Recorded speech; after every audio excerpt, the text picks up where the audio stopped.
Happy New Year and welcome to my mathematics class.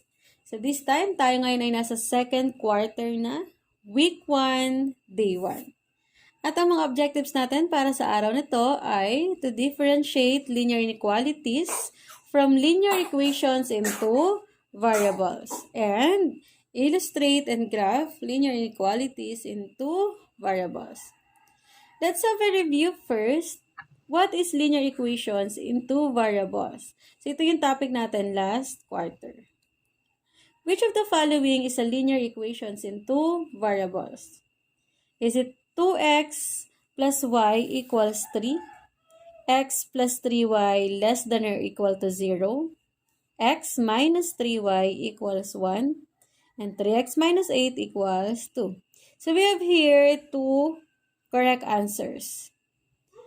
It is letter C and letter D. Okay. For letter D, the value of y is just equal to 0. Kaya wala tayong y. A is not a linear equation because the degree of this equation is 2 or the highest exponent is 2. For letter B, it is not a linear equation dahil ang symbol na ginamit ay less than or equal to.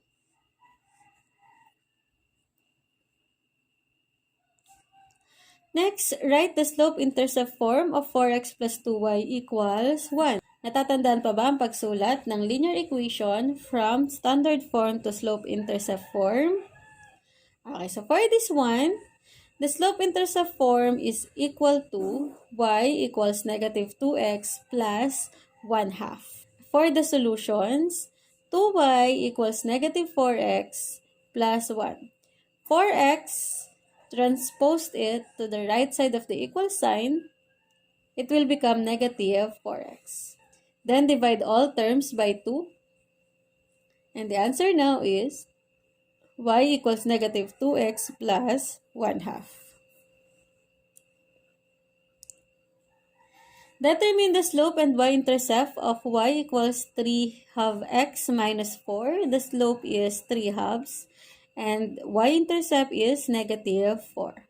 Remember that the pattern for the slope-intercept form is y equals mx plus b, where m is the slope and b is the y-intercept. Okay, so proceed na tayo para sa topic natin sa araw na to, which is linear inequalities in two variables. So what is linear inequality in two variables? It is an inequality that can be written in one of the following forms. Ax plus by less than c. Ax plus by greater than c. Ax plus by less than or equal to c. And ax plus by greater than or equal to c. So, ang mga symbol na ginamit ay less than and greater than. Another, since it is a linear, therefore, the highest exponent must be 1, both for the variable x and y. Okay, so wala na dapat tataas sa 1 na exponent para masabi na yung given inequality ay linear. Let's try to answer the following. If they are a linear inequality or not. For number 1, 2x plus 3y greater than 5. This is a linear inequality. Ang ginamit na symbol ay greater than at ang exponent ng x at y ay 1. For number 2, y equals x minus 7. It is not linear inequality. Dahil ang symbol na ginamit ay equal sign.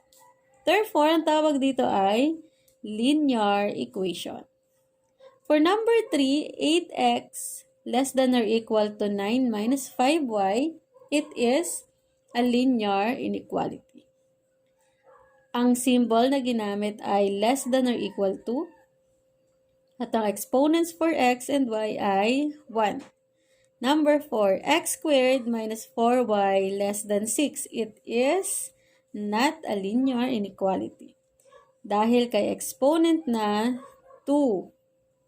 And for number 5, 2y less than 5x plus 3. It is a linear inequality. Okay. Next, for the solutions of a given linear inequality, just like in linear equation, if the given coordinates satisfy the given linear inequality, then it is a solution.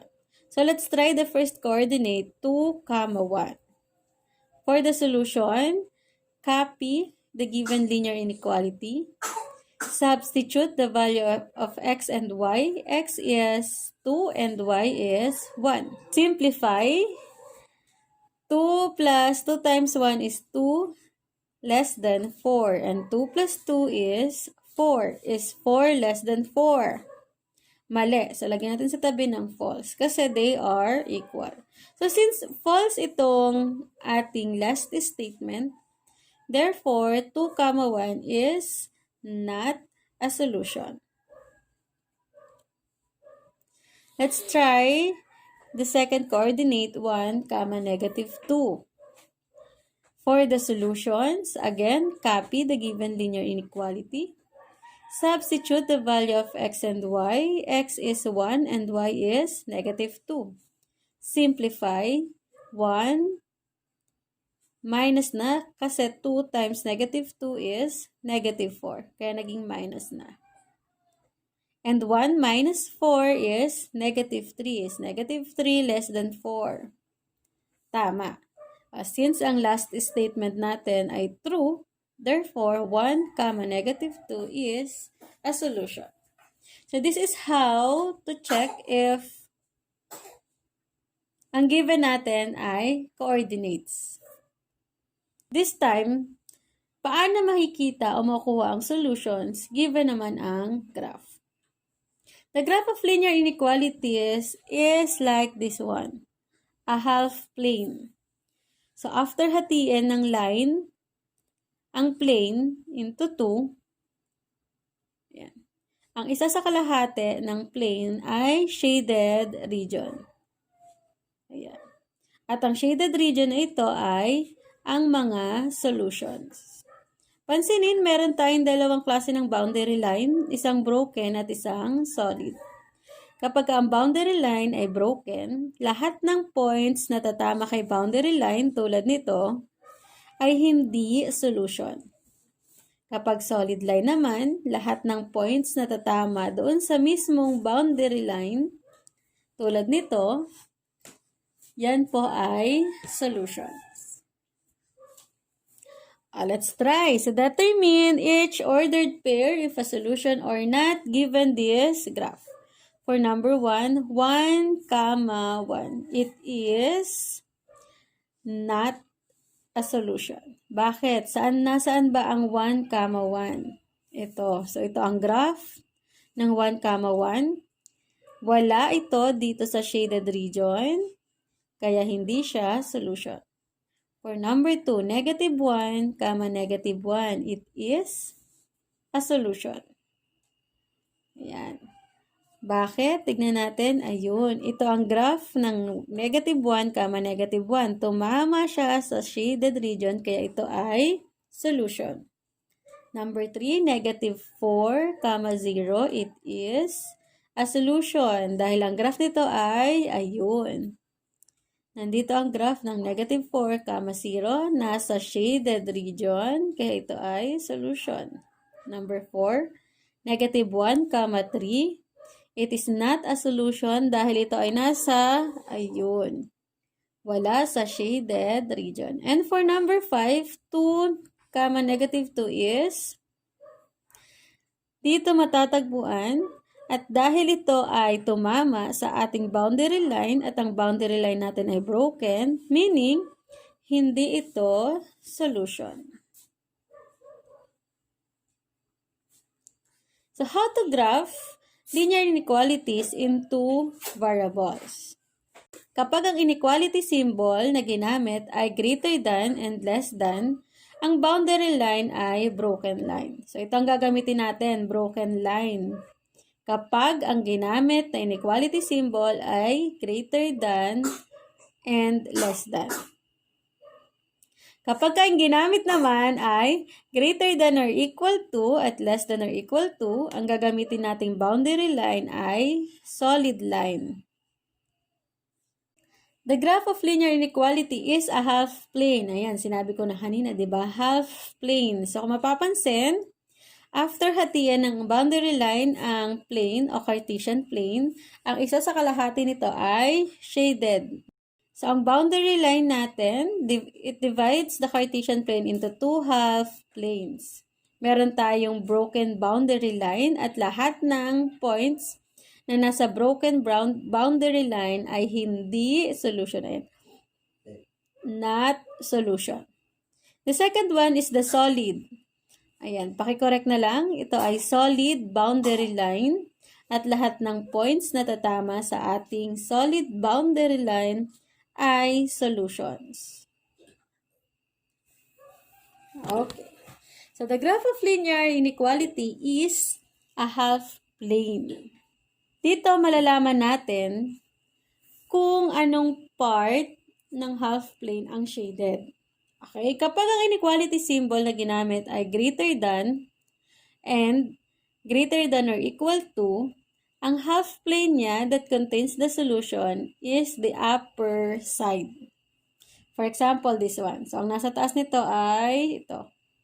Kaya yan yung shaded. Kapag ang ginamit naman na inequality symbol ay less than and less than or equal to, ang half plane niya that contains the solutions o ang shaded region ay nasa lower side. Halimbawa, ito. Ayan, nasa lower side. So, how to graph linear inequality in two variables? Ayan. Meron tayong 4, kung natatandaan pa, na pamamaraan ng pag-graph ng linear equation.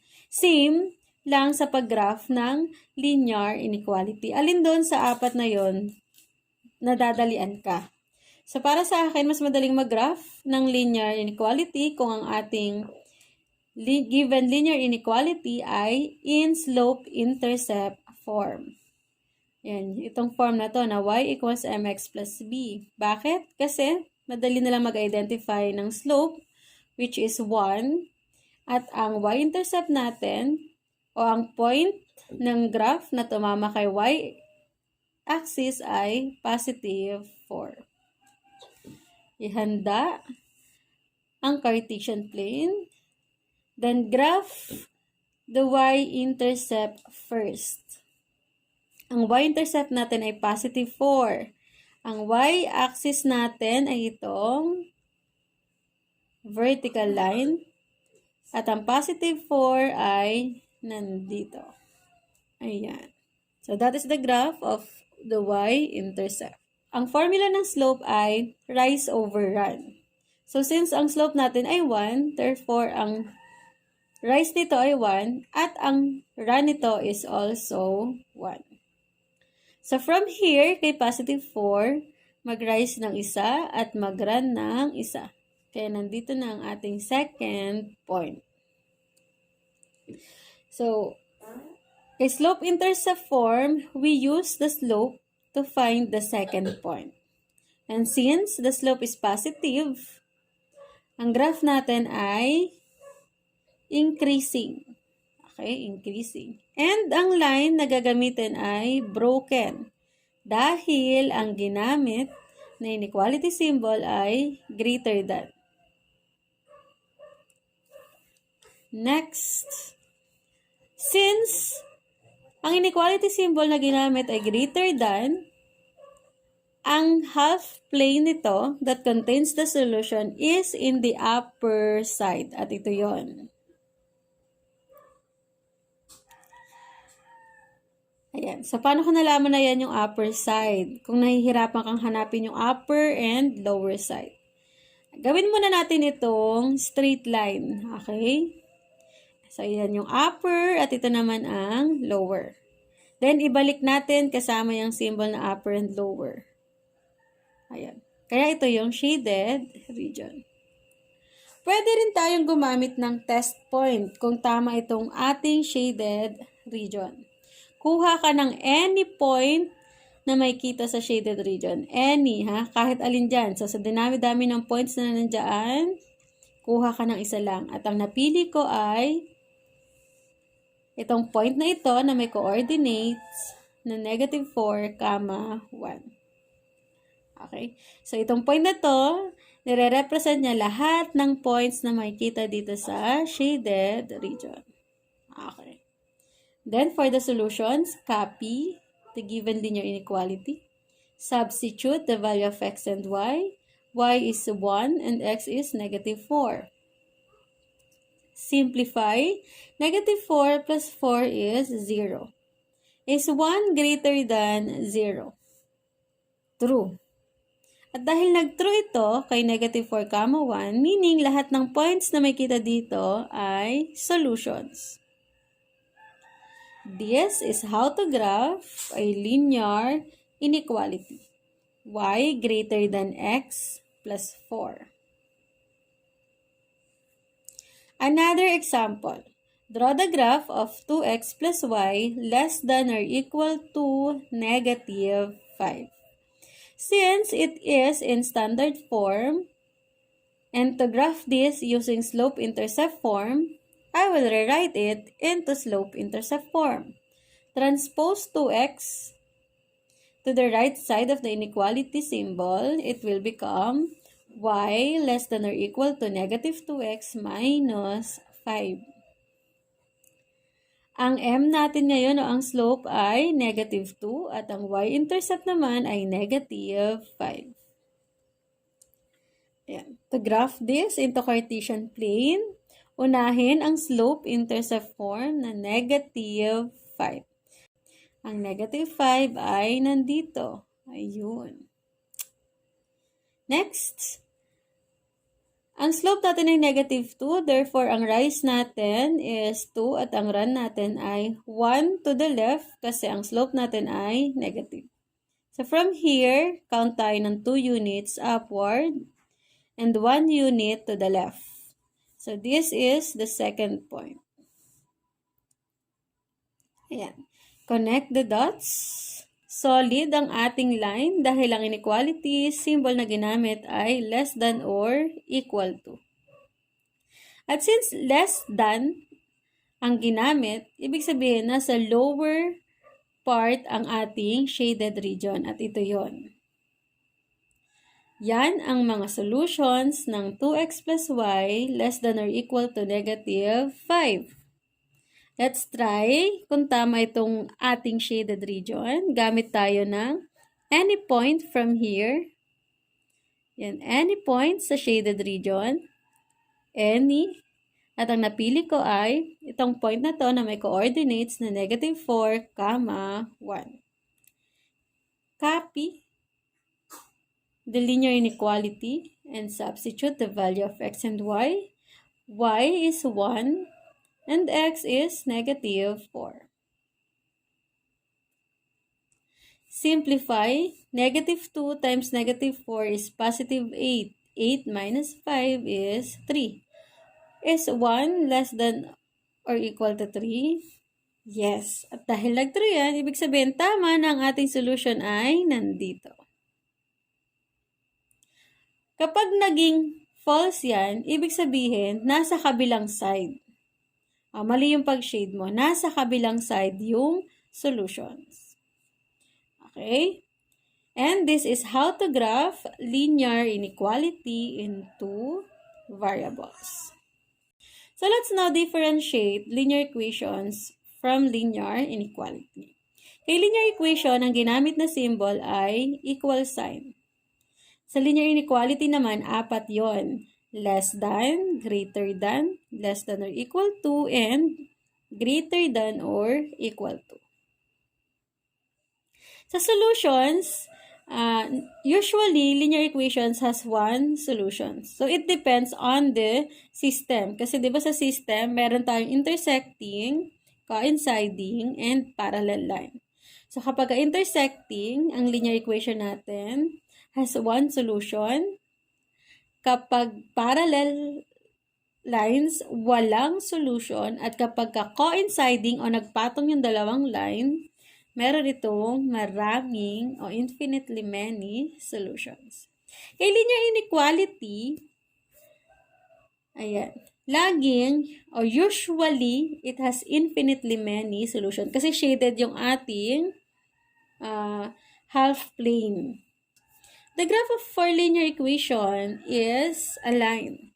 While for linear inequalities, ang graph nito ay half plane. These are the differences between linear equations and linear inequalities. That's all for today.